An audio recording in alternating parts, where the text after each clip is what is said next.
So we had seen that addition or subtraction of vectors in component form was given by the relation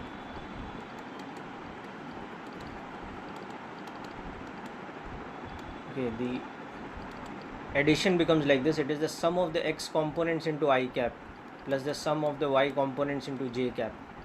Similarly, if we are calculating the difference of two vectors, it becomes ax minus bx I cap plus ay minus by j cap, this kind of relationship. So as a simple example, you can see that if we have two vectors,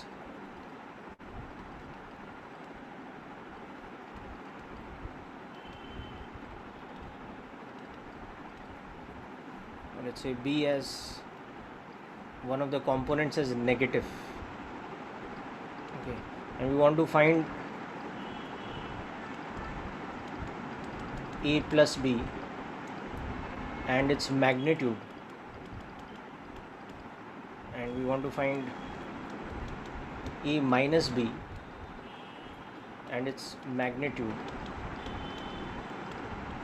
Okay, so all we have to do is apply the formula above. So when we apply this formula here, you can see that a plus b will become the sum of the x components, so that is 3 plus 1, and the sum of the y components, it will become 4 plus of minus 2, so that will become 4 I cap plus 2 j cap, and therefore the magnitude of a plus b will simply become magnitude of 4 I cap plus 2 j cap, so that is square root of 16 plus 4, so that is root 20 or 2 root 5.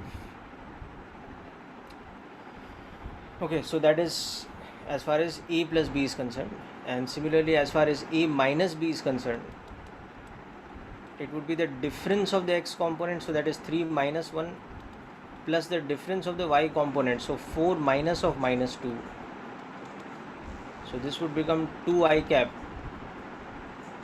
plus 6 j cap, as you can see, and accordingly you can see that the magnitude of a minus b will become mod of 2 I cap plus 6 j cap, so that is square root of 6 square plus 2 square plus 6 square, so that is 2 root 10. Okay, so this is how we carry out the sum and difference of vectors by using the component notation. Okay, so make a quick note of this example and then we'll work out some questions based on this.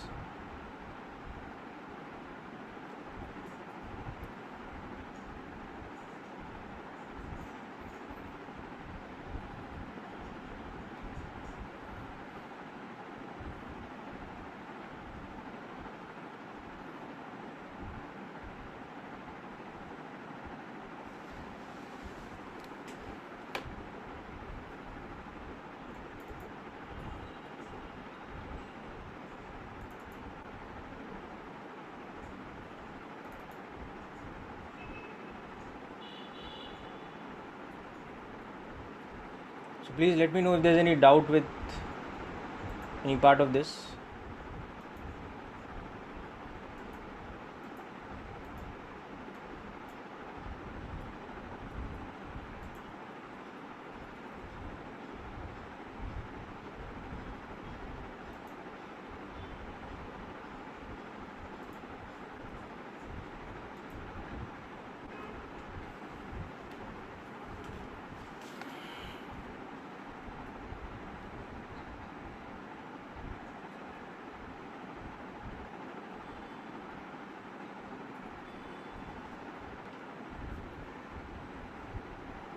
Okay, next up let us see slightly more tricky type of questions how to do. Okay,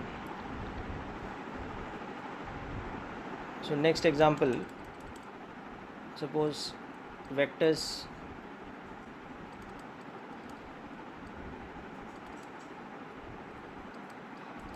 PQ and R are given to us like this.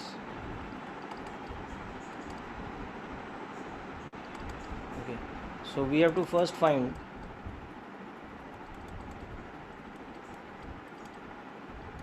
P plus Q minus R, okay, and its magnitude.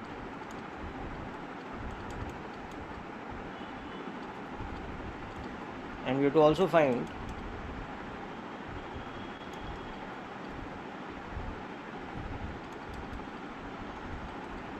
this quantity, the vector 2p plus r and its magnitude. Okay, very simple operation, but just to get you used to practicing this kind of algebra, just try out these two and tell me the answers on the message, please. It should not take you more than a couple of minutes to finish these.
Yeah, anybody got the answer so far?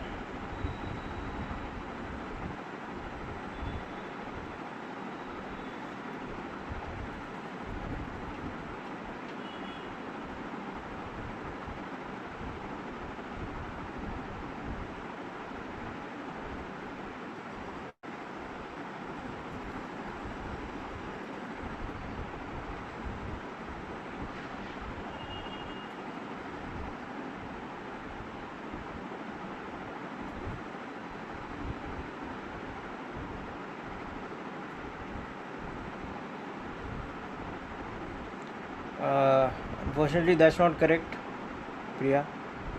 Just check your calculation once more.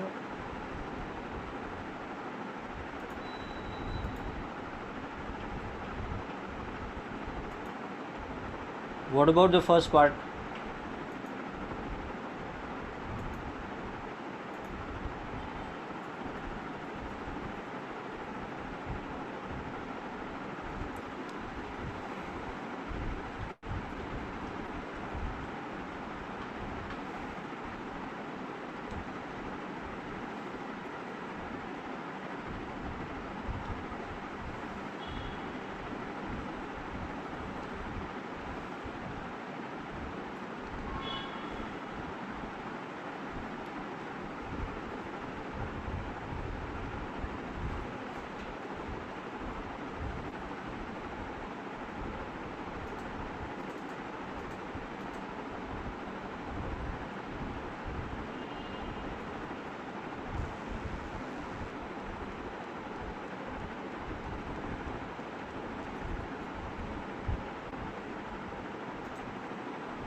Yeah, Karthik, your answer is correct for the first part.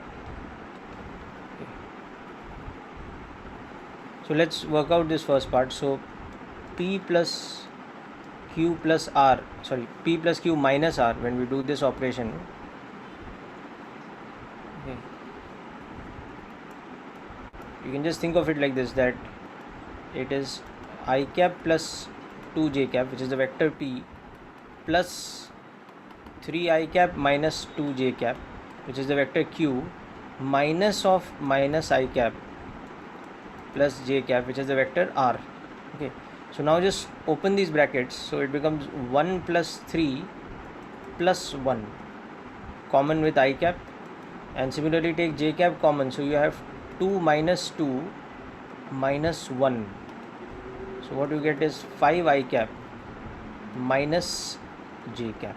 So this is your result of P plus Q minus R operation. Okay, so that is the first thing. Now the magnitude of this,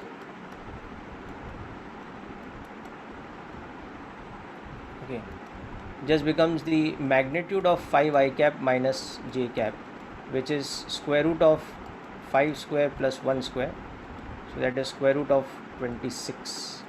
So that is the answer for the first part. That's the complete answer for the first part.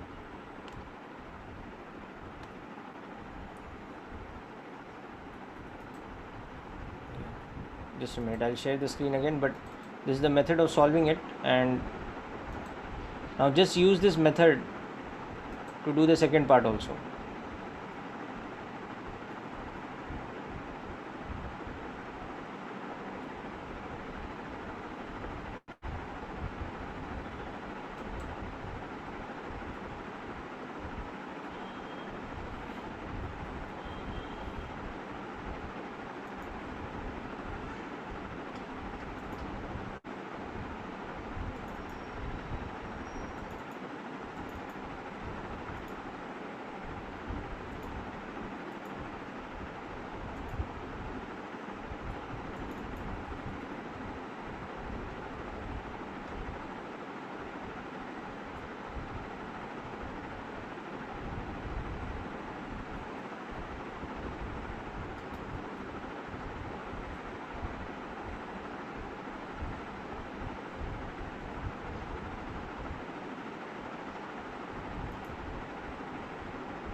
Okay, people, so hope this is clear.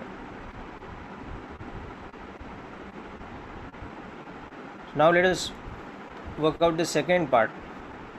So you want to calculate 2p plus r, so that is twice of I cap plus 2j cap plus the vector r, which is minus I cap plus j cap. Okay, so this becomes 2 minus 1 I cap plus 4 plus 1 j cap. So this is I cap plus 5 j cap. Okay, so this is the vector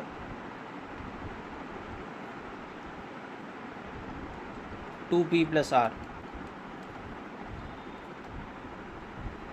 Okay, and then its magnitude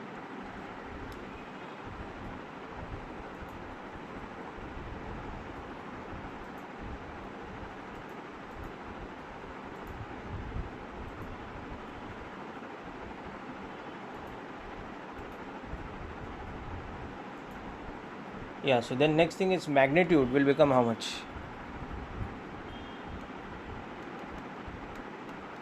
that's mod of I cap plus 5j cap. So that's the same thing actually as this one. It's square root of 1 square plus 5 square. So that's also root 26. Okay. So interestingly, both these vectors have the same magnitude, but obviously they have different directions.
How the plus sign came in the second one?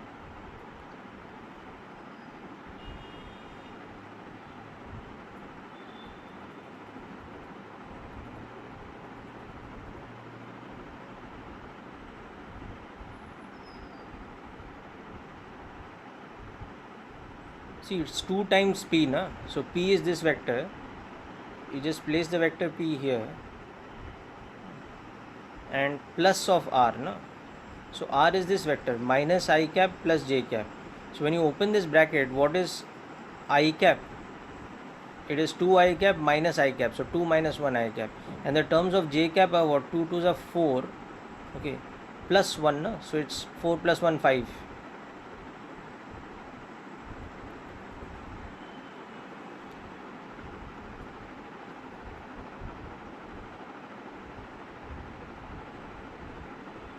So have you understood this now?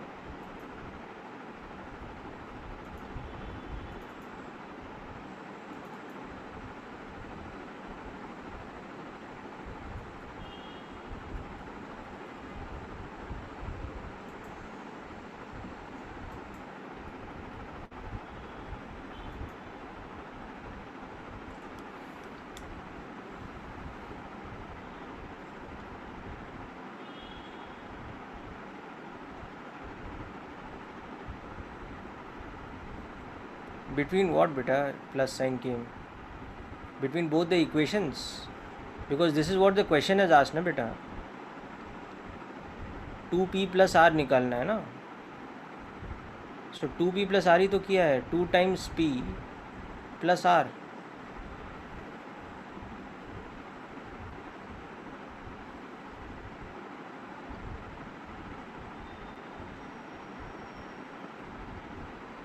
नहीं, it is not 2 minus 1. It is 2 minus 1 into I cap plus 4 minus 1 into j cap. You open this bracket and then taken I cap and j cap common, na?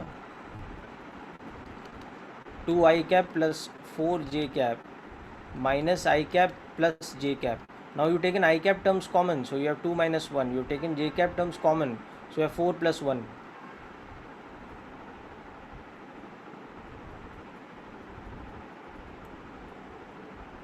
This is a vector equation, it's not a scalar.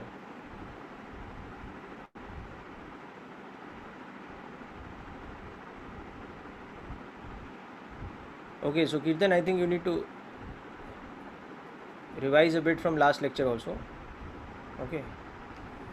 So anyway, now let us look at some slightly more complex applications of this component algebra.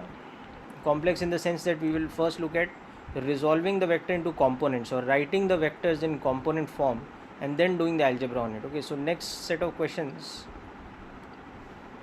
is going to be a bit geometrical. So next example.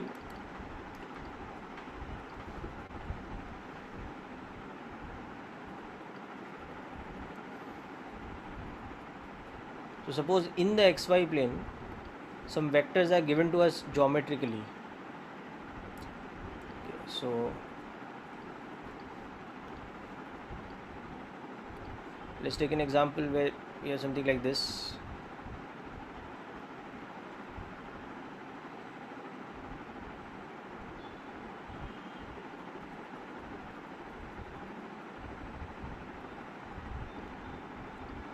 So we have three vectors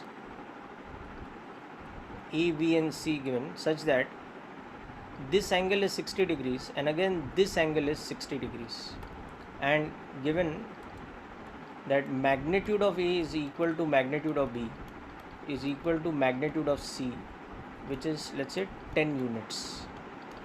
So the first thing we have to do here is express all the three vectors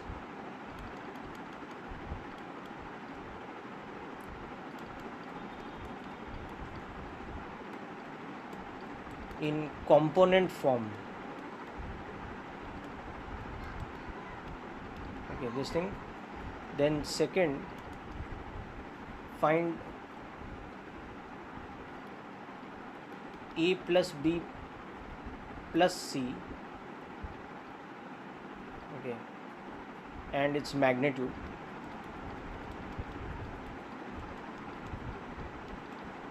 And also find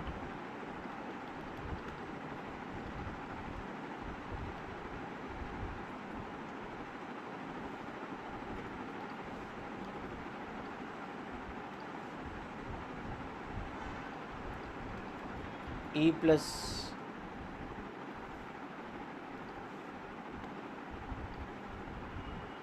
okay, so let us find A plus C minus B, okay, and its magnitude. Okay, so try this question out now.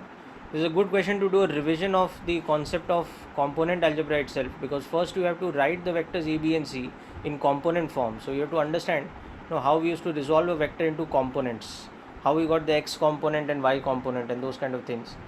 So do that first, and then we will do the algebra part, where the second and third part we are doing some kind of addition or subtraction or combination of those operations.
Okay, so that's correct, Uday. So let's work out the first part.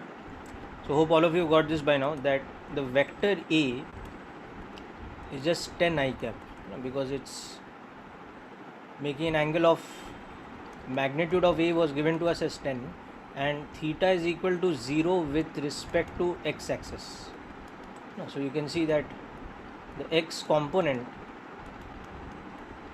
is 10 and the y component is 0, which you can see in the diagram also. Now when it comes to the vector B, you can see that B will come out to be 5 I cap plus 5 root 3 j cap, because again what is happening here, magnitude of B is 10 but theta is 60 degrees with respect to x axis. So if you go by formula method, okay, this will come out to be 5 and this will come out to be 5 root 3, or you can understand from the diagram that with respect to the xy axis the vector B is like this, okay, and this angle is 60 degrees. So when you drop this perpendicular here, this component is 5 and this component is 5 root 3. Okay. So that's how you are getting the vector in component form like this. Now similarly, when you look at the third one, the vector C will come out to be minus 5 I cap plus 5 root 3 j cap. Now let's understand why this is happening, because again magnitude of C is 10 but the angle with respect to the x axis is 120 degrees. You can see that the vector C is like this. So this angle is 120 degrees.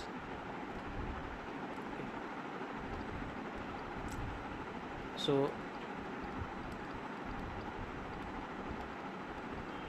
will become 10 into minus cos 60, so that is minus 5, whereas y component will be positive.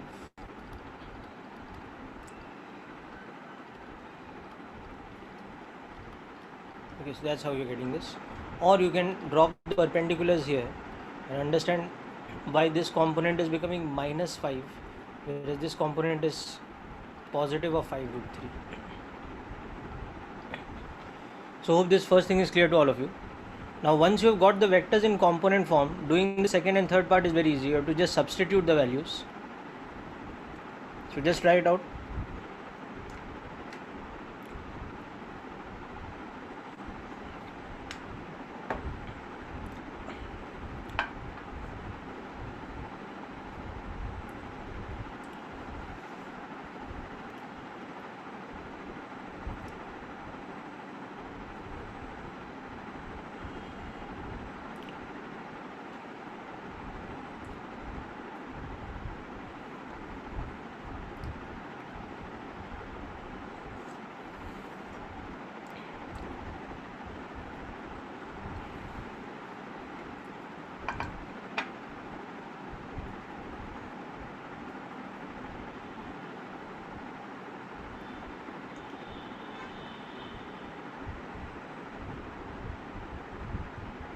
Now quickly work out mod of a plus b plus c after doing the addition.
Okay, let's do this operation.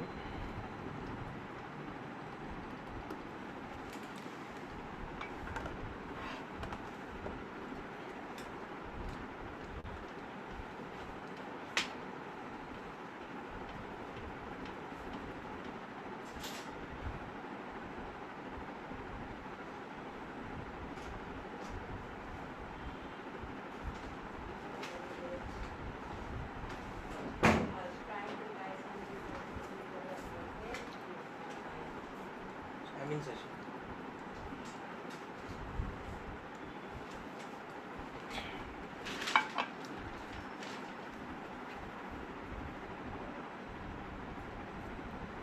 Yeah, 20 is the correct answer for mod of a plus b plus c. Let's understand why.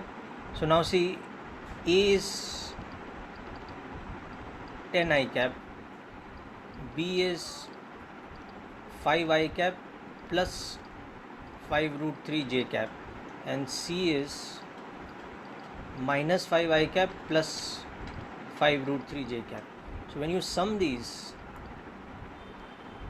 your resultant sum of a plus b plus c, just add the x component. See, you have 10 plus 5 minus 5, so that's 10, and you have, for this one you have 5 root 3 plus 5 root 3, so that is 10 root 3.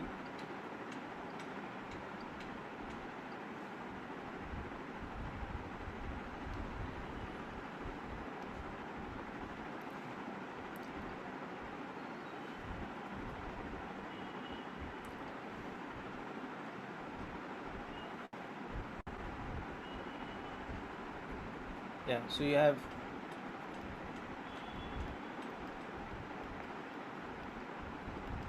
okay, so this becomes,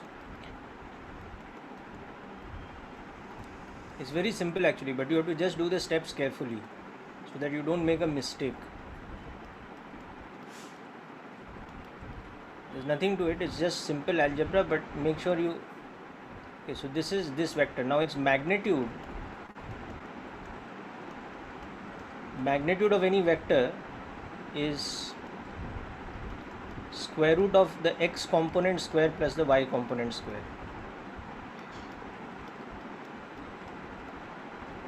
Okay, so that is square root of 100 plus 300, or that's square root of 400, so that's 20. So magnitude of a plus b plus c is 20, and so far only one person has got this correct. So I'm just asking you people to be a little bit alert while doing the questions, okay, and make sure you do the steps carefully, because this is very simple stuff, but you have to get it correct. You cannot make mistakes while solving. Try to get the last part correct, all of you.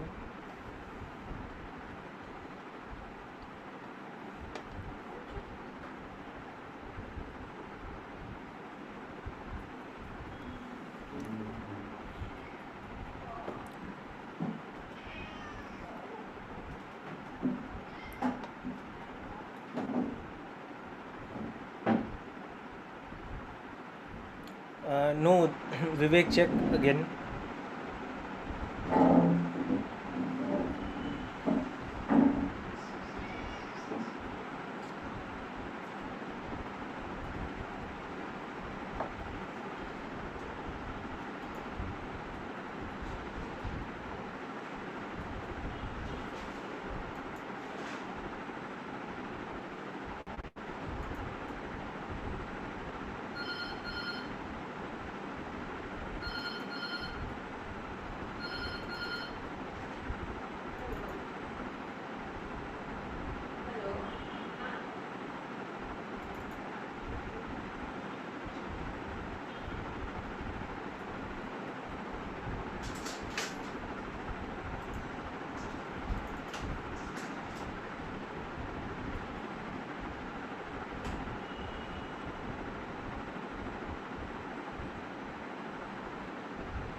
Yes, correct. Kirtan, that's the correct answer.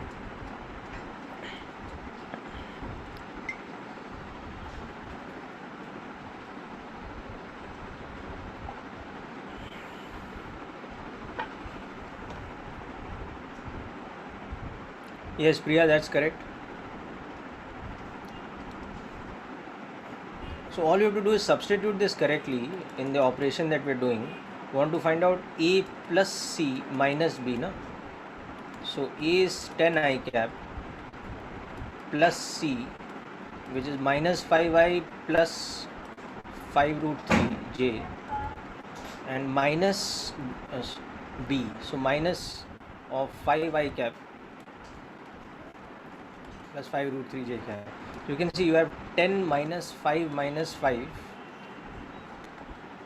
plus 0 plus 5 root 3 minus 5 root 3 J cap. So you have 0 I cap plus 0 J cap. So that is nothing but a 0 vector. It's a null vector. Remember we had discussed about null vector earlier. It's a vector of 0 magnitude. So therefore mod of this vector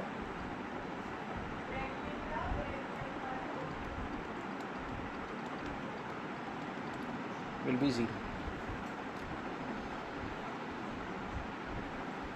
Okay, so there are plenty of questions like this in your module exercise 1, plus I will be sending you some additional worksheets also.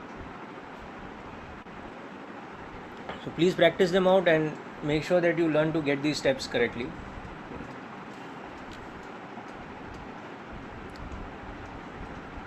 Now we'll move on to some more aspects of vector algebra. So last time you'll remember we had also discussed about parallelogram law of vector addition and subtraction. Now today we'll discuss some special cases and shortcut formulae from the parallelogram law. Okay, so we will discuss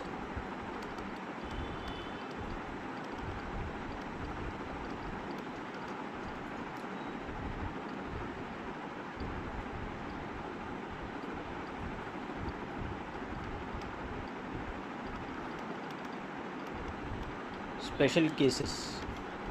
Okay, so this is very important and helps in problem solving quite a bit.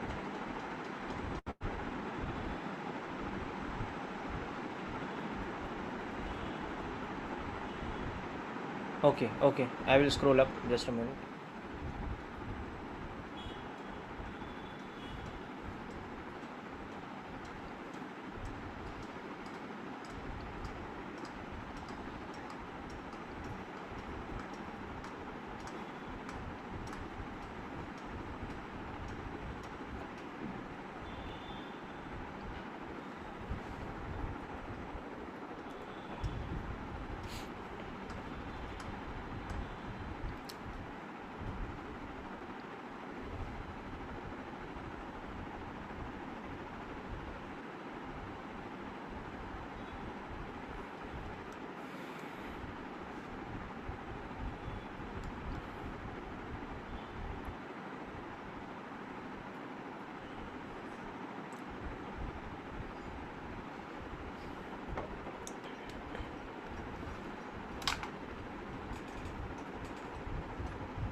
Okay, done. Okay, good.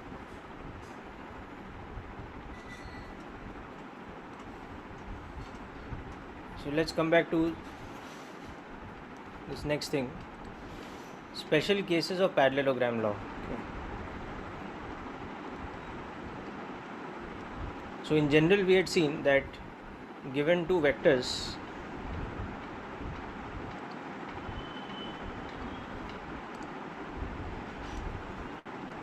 suppose we have two general case vectors like this, A and B. How to use the parallelogram law is that you draw the same vectors head to tail, you draw the same vectors from a common origin point. Okay? So draw them both from the same point,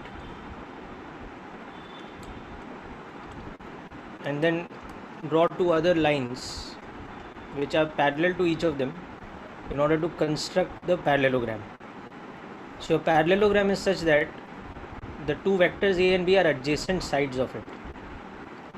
From the common origin here, they are adjacent sides, and this angle is theta. So then we had seen that the resultant sum of the vectors becomes nothing but the diagonal from the origin to the opposite side, or what we call the primary diagonal. So we had seen this one becomes A plus B, and this angle is denoted by alpha, and the secondary diagonal,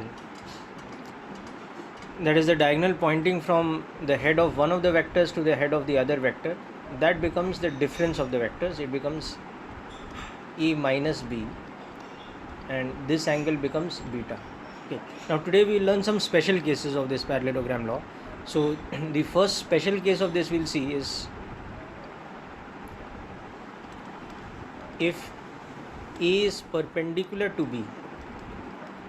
So that is theta is equal to 90 degrees. So in that case, the particular parallelogram we are talking about now looks like this one. So as you all know, a parallelogram with perpendicular adjacent sides is nothing but a rectangle.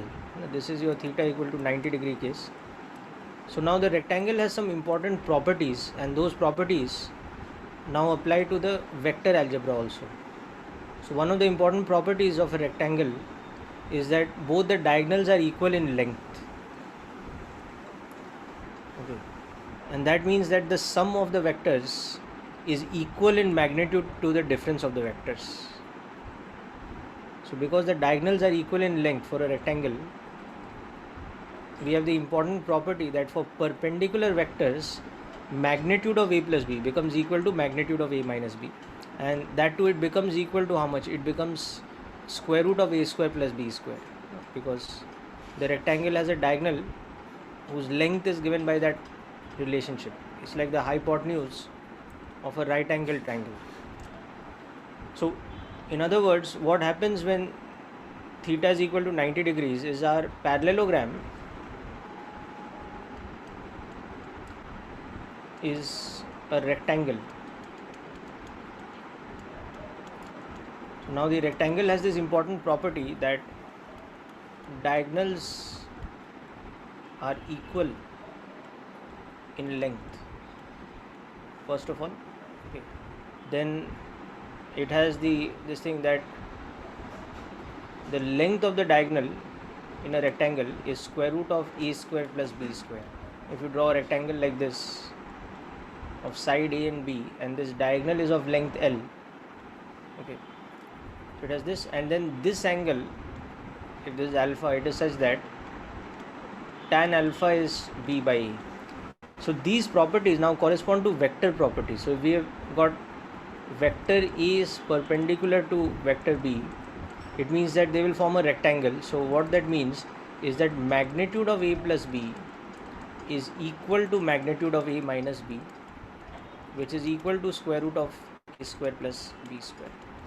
Okay, that is these two properties. Okay, and the other thing you can see in the diagram also is that this angle which we denote by alpha and this angle that we denote by beta, they become same, and alpha is equal to beta, which is equal to tan inverse of B by A. Tan inverse means that tan alpha is equal to B by A. Tan beta is also equal to B by A. Okay. So this is the special formula that we can apply every time as a shortcut whenever we know that the two vectors are perpendicular to each other. Or we can use the converse of this. If we know the condition that magnitude of A plus B is equal to magnitude of A minus B, immediately we can understand that okay, the two vectors must be perpendicular, because the only way the two diagonals are equal is when it is a rectangle. Otherwise, a parallelogram in general will not have equal diagonals unless it is a rectangle. So make a note of this, please. This is the first of the special cases.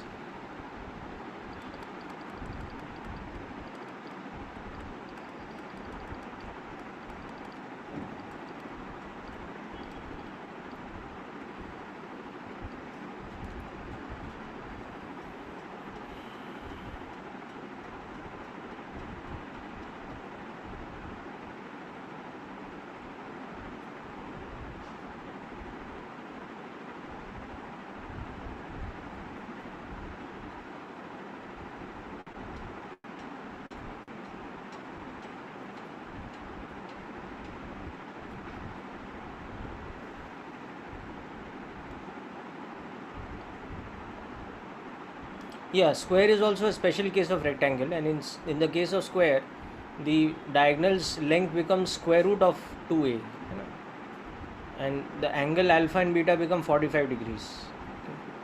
So square is like a subset of rectangle. Rectangle is a subset of parallelograms, if you think of it that way. Rectangle is like a special type of a parallelogram, and square is a further special type of rectangle.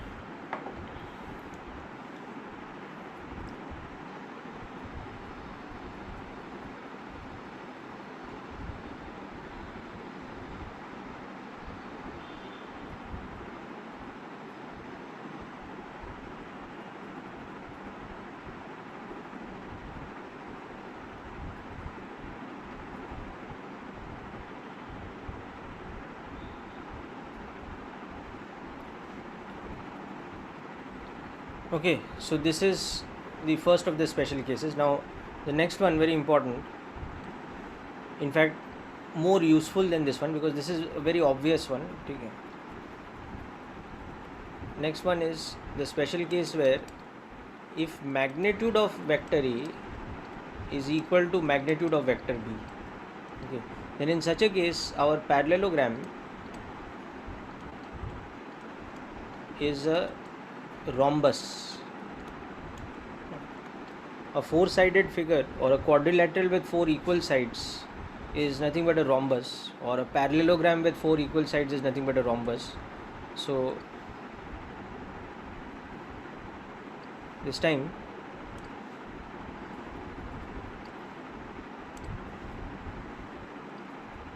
a particular parallelogram will have the property that its four sides are equal, and therefore it's a rhombus. And now rhombus has certain important special properties. Okay, so you can start thinking about this. If any of you remember, what are the special geometrical properties of rhombus?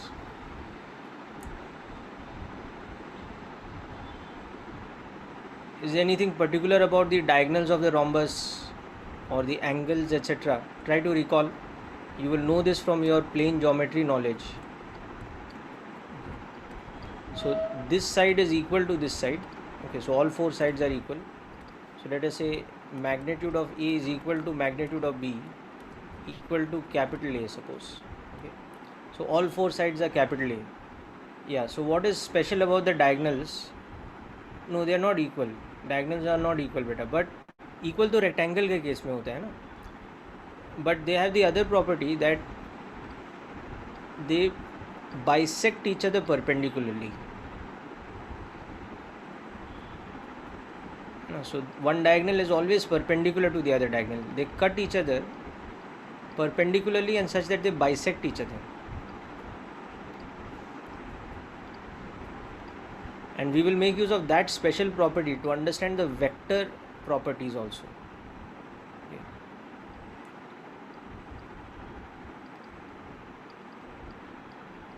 So what will happen is that this set of angles will all be 90. Okay. And the other important property is that they also are angular bisectors. So this angle will be equal to this angle. So that will make it theta by 2. And this angle will be equal to this angle, which will be 90 minus theta by 2 therefore. Okay. So the important properties of the rhombus, let's list them out first. Then we will see how we are understanding something about vectors from them. So rhombus has the important property that diagonals bisect each other perpendicularly.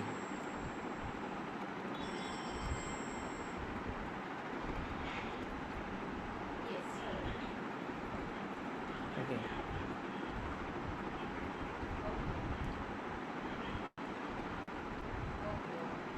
Okay. And the second thing is that the diagonals are also angular bisectors.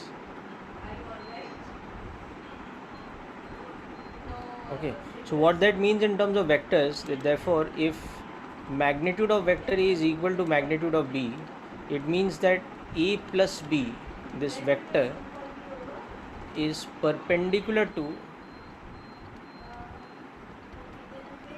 A minus B. Okay, and alpha is equal to theta by 2 because it's bisecting this angle, whereas beta is equal to 90 degrees minus theta by 2 because this one is bisecting this angle. Okay, so these are two very important properties, and along with that we also will have the relation that magnitude of A plus B will become 2A cos theta by 2. Okay, and this will be 2A sin theta by 2.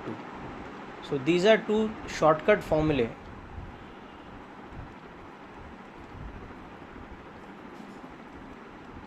for special case, of course, that is magnitude of A is equal to magnitude of B. And we will look at the proof of these formulae also. They come from trigonometry. If we apply trigonometry to these right angle triangles, we can prove these two also. Okay, but first note down these, and you'll see that in certain types of questions, knowing these special cases and the shortcut formulae really helps us solving the problems faster.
Okay, so let's look at the proof of this formula. It's, as I told you, very simple. It just comes from the trigonometry of the right angle triangles that you get from the diagonals, cutting the rhombus. So in this diagram, since this is bisecting, remember we said that the diagonals bisect each other perpendicularly. So let's say this side is x, so this side is also x, okay, and this is also bisected. Okay, so if this is y, this is also y. Okay,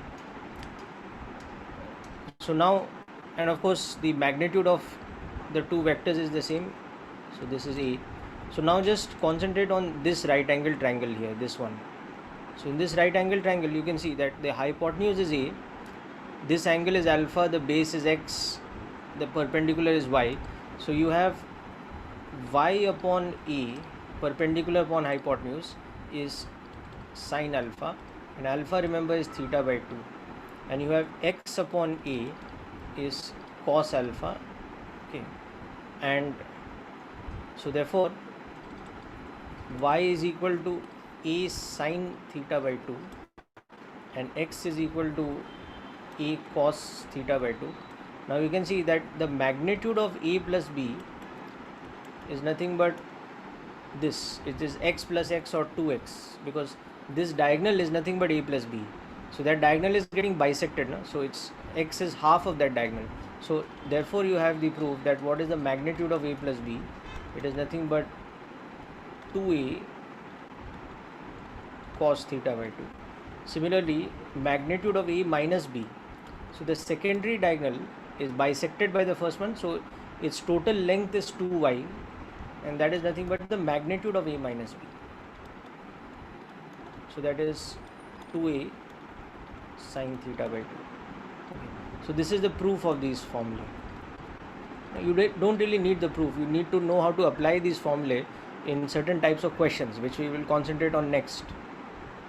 But if you want to understand where these formulae have come from, then this is one way to understand.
Okay, now we were talking about the square earlier.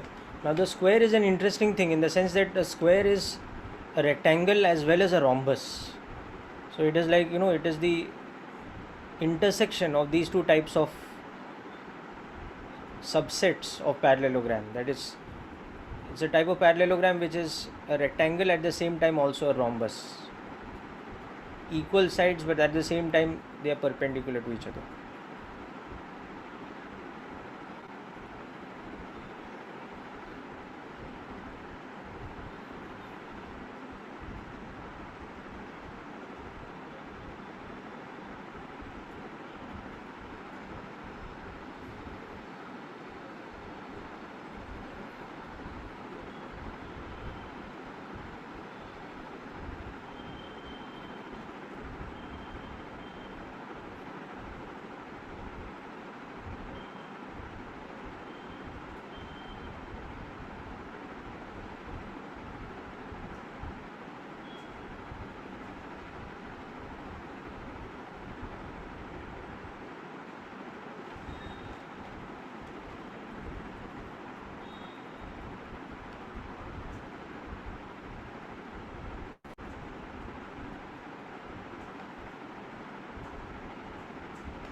Okay, so hope this is clear.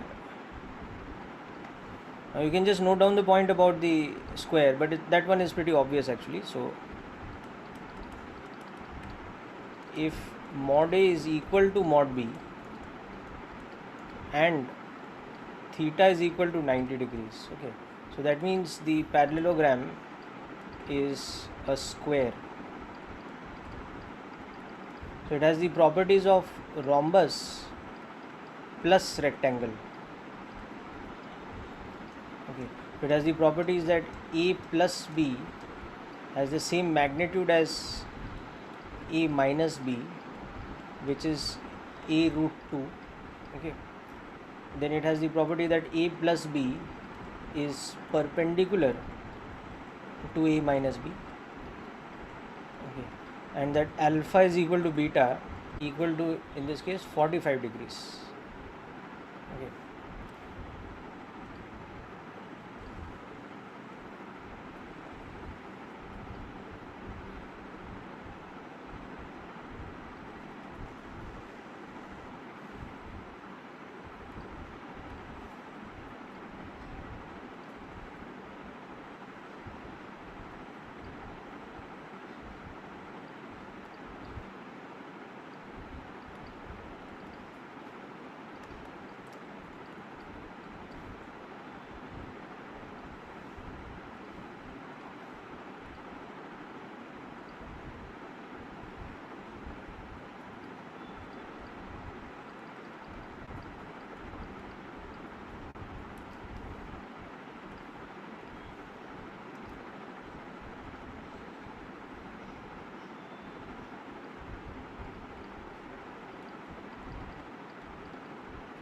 So these angles are 90. Okay. These angles are 45 degrees. Okay. And you have these special properties.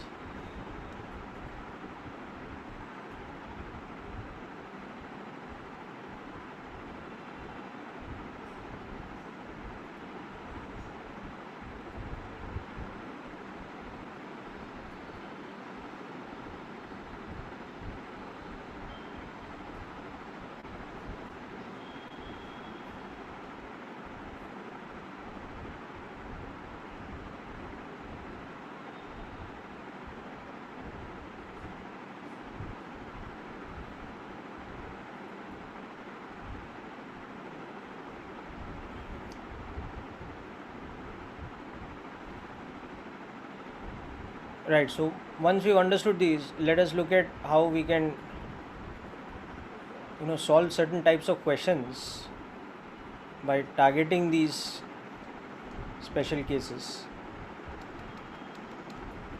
So suppose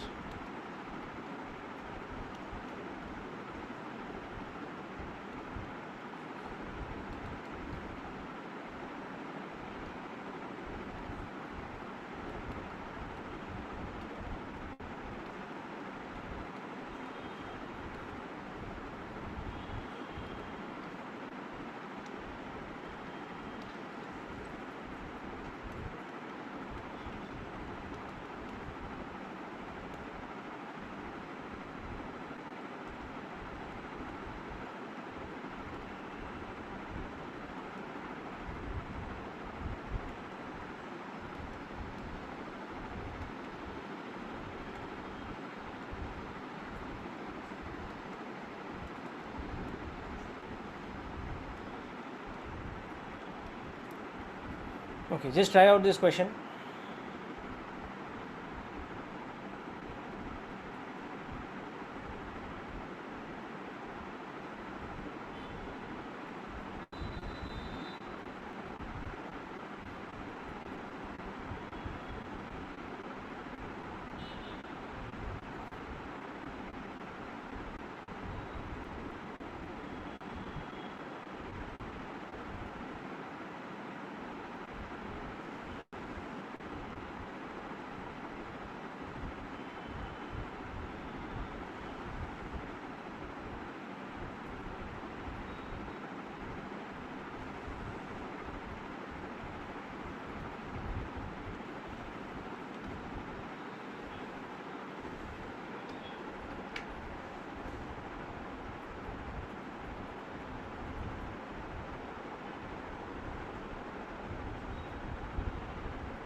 Yes, Rupesh, your answer is correct for the first part.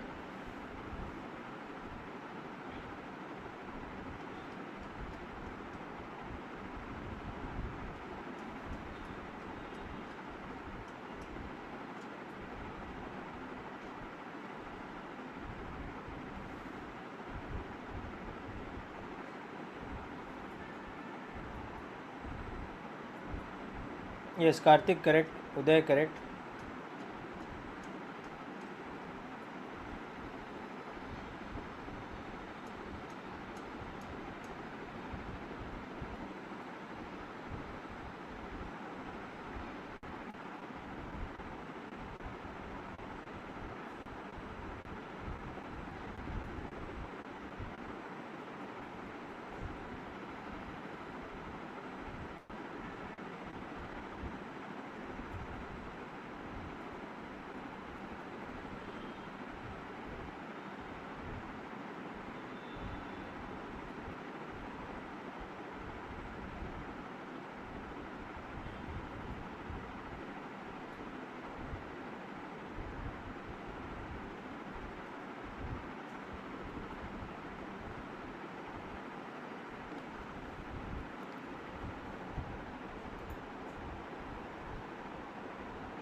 Okay, that's correct. Okay, so see, once again, if you just use the fact that magnitude of a plus b is equal to magnitude of a minus b, means that diagonals are equal. So that immediately means that it is a rectangle. Okay. So the first thing you understand that theta is equal to 90 degrees and that mod a plus b is equal to mod a minus b is equal to root of a square plus b square. Okay. So now you just use this over here.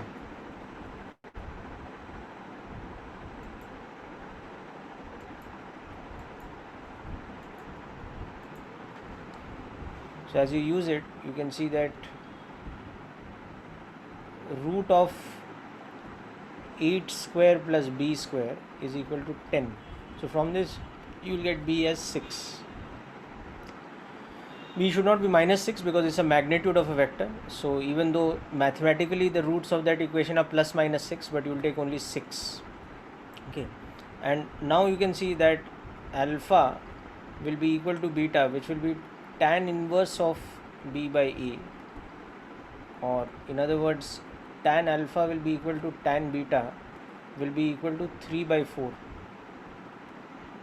So alpha is equal to beta equal to 37 degrees. So this is the third part's answer. Okay. So geometrically this is what your rectangle is looking like.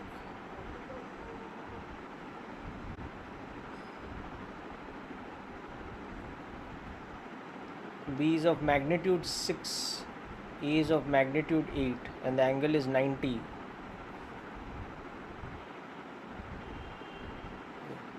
So when you draw the rectangle,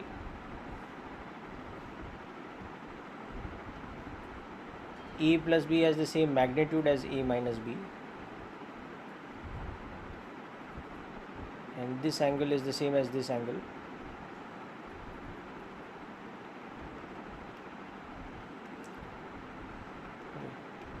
So the whole point is you are able to come to this information very fast because you are aware of this thing. Okay. In the absence of this trick, what you would have to do is you would have to use formula. You have to say that okay, mod of a plus b is equal to mod of a minus b is equal to 10.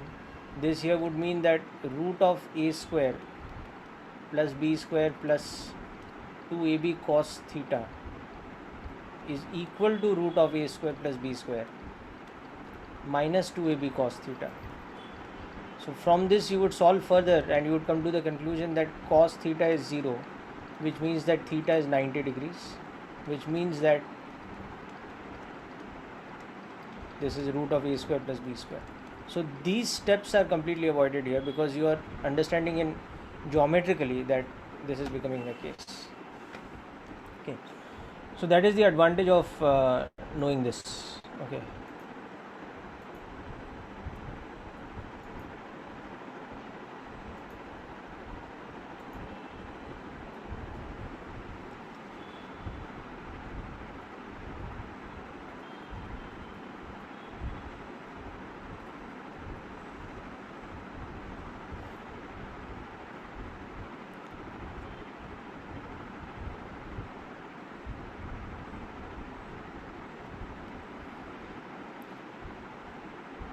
Okay, so make a note of this please, and next we will look at another important question.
Okay, next example.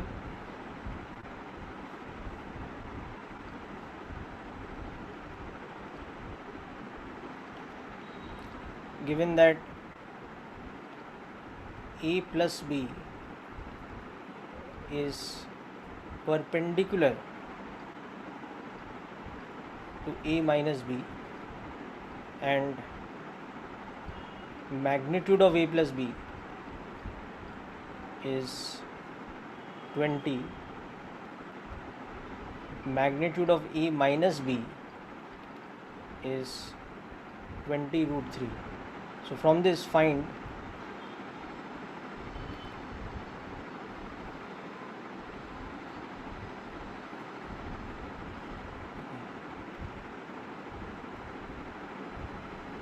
the angle between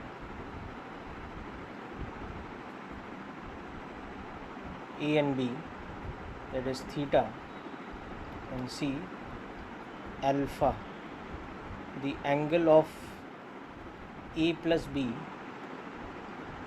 with respect to A, and beta, the angle of A plus B, sorry, A minus B with respect to A. So just work this question out quickly.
Okay, so people, hope you have understood the question, all of you. Yes, A and B will have same magnitude. Okay, so again, if you pick up the special rhombus theorem, this is very easy to solve, because you understand that A plus B is perpendicular to A minus B, means that the diagonals are perpendicular in the parallelogram. So that means it has to be a rhombus. Okay, so magnitude of A has to be equal to magnitude of B, which is equal to A, suppose. Okay, and magnitude of A plus B is 2A cos theta by 2, which is 20. Magnitude of A minus B is 2A sin theta by 2, which is 20 root 3. So if you take this as equation 1 and 2, you can do one thing. You can take equation 2 and divide it by equation 1. So you will get tan theta by 2 is equal to root 3. So that means theta by 2 is 60 degrees. So this is 120 degrees. Okay, and now substitute this in equation 1.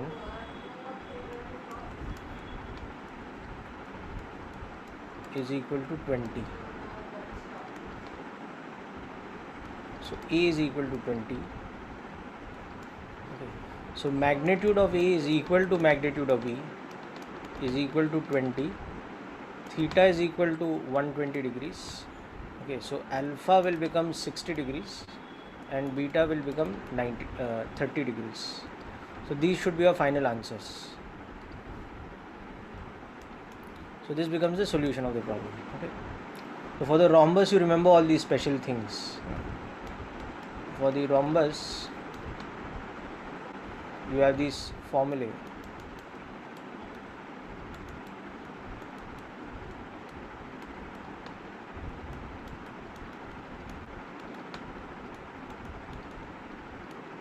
And you also have alpha is equal to theta by 2 and beta is 90 minus theta by 2. So if you keep these formulae in mind, apart from the fact that the diagonals are perpendicular for the rhombus, this becomes a one-line solution literally. It becomes a very fast solution. So that is the whole purpose of the shortcut formulae and the special cases of parallelogram law.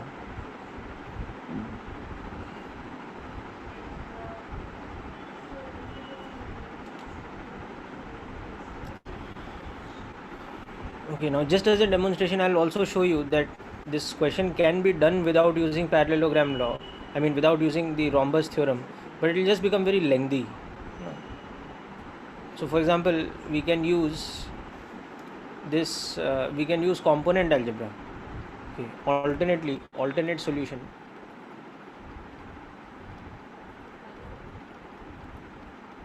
Using component algebra.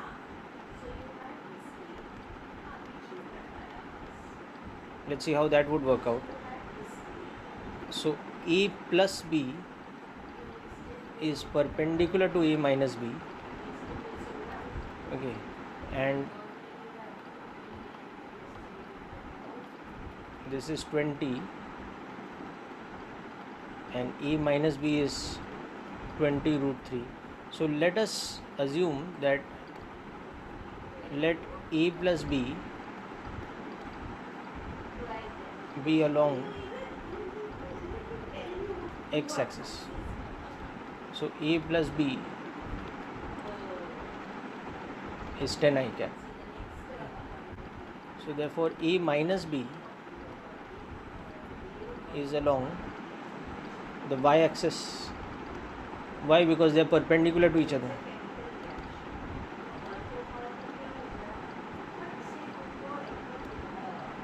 Sorry, 20. I may say it should be.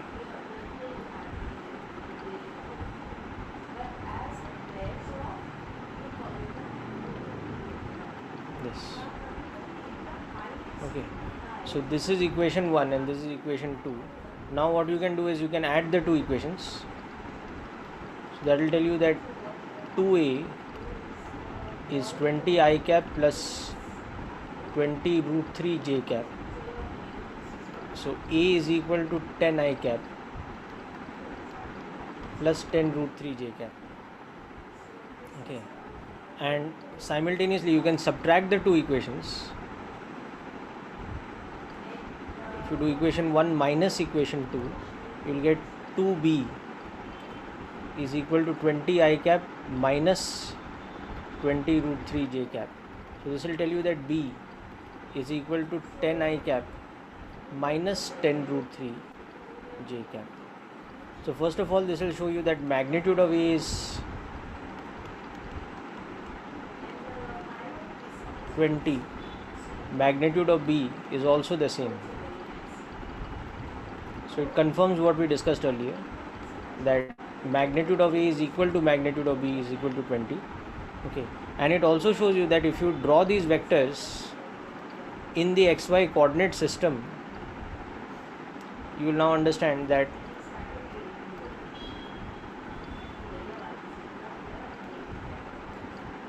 okay. So now if you want to understand how the vector A looks in this diagram, you can see it is 10 I cap plus 10 root 3 j cap. So it is like this. The vector A is having a magnitude of 20 and it is at an angle of 60 degrees like this with respect to the x-axis. You know that because you know how to find the angle. Now similarly, the vector B, if you look at, it is having a negative y component and a positive x component. So it's like this. So the vector B is also magnitude 20, but this angle will be 60. Okay, so for A you can see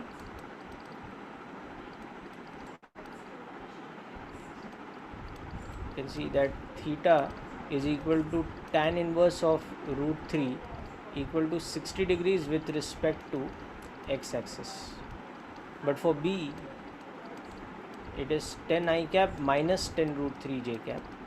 So theta is tan inverse of minus root 3. Now also you can see that x component is positive and y component is negative. That means theta is in fourth quadrant. Okay, so that means theta is equal to minus 60 degrees with respect to x-axis. So now you can see that therefore the angle between A and B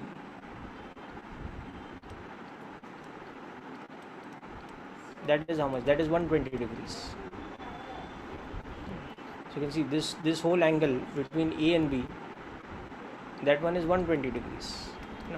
And in the same diagram now, my vector A plus B was here. So you can see what angle it is making with A. It's making 60 degrees.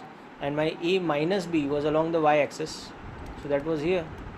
So that's making what angle with this? It's making 30 degrees. So all these things can be figured out from this, but it becomes very lengthy and complicated in comparison to the very fast method that we are getting by the applications of the properties of the rhombus, the shortcut formula and the properties of the rhombus. So that is why these couple of theorems I have made you write down separately, and make sure that you have these written in your notes and you revise them every time you are doing a revision of vectors, because in problems of this type they do save you a lot of time while solving. Okay people, so with that we conclude today's session. Okay, hope you have understood these parts, and I will send you the recording and the notes of this, and also there will be a worksheet related to these things. So work out the questions from that assignment or worksheet by next week. Next lecture we will also discuss some questions from the worksheet as well as from the exercise 1 of your vectors module. So make sure you attempt at least up to question number 20 of exercise 1 of the module. Okay, so that's it for today people. Wish you all the best.